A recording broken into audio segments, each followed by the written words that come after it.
The second question that Adam had, he said, if Bitcoin is decentralized, who changes the difficulty of the blocks for the miners?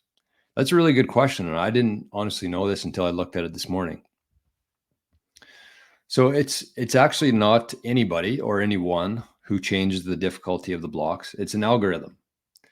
So every 2016 blocks, the difficulty is adjusted.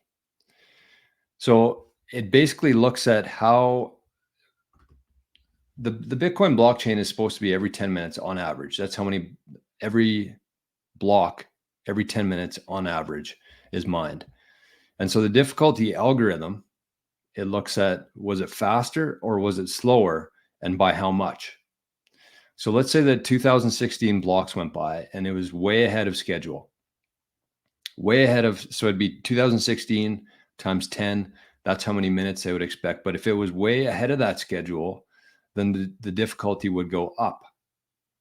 Because if the blocks are coming in faster, it means that the miners are solving the equation faster. And so the blocks are coming in faster, right?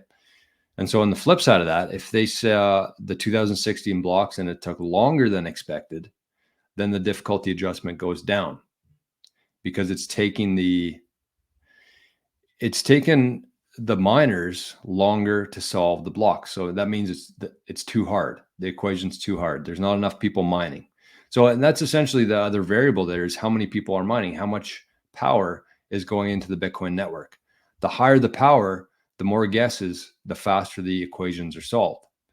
The less people mining, the longer it takes to solve those blocks.